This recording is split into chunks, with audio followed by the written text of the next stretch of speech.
Ay, good morning yan, mga kuya Mil. Ayan po mga kuya, tingnan niyo ang kalsada papunta ng Manangurang. Ang ganda na, ito sa, taas ng paros na ito.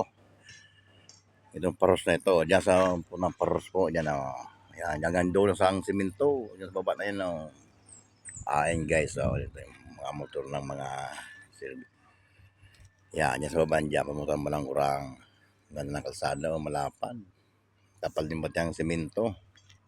Ayan guys, pati yung open canal, ang ganda, Uh, Ganda sa baba, ang haba niya gano'n sa ilog. Oh, di ba? Ganda ng ano dito na, kalsada. Pag pumunta ka ng Bananguran, galing Paros, saglit lang yan, wala nga 10 minutes, 5 minutes, andoon ka na. Ang Bananguran, pumunta dito, malun din. Ganda,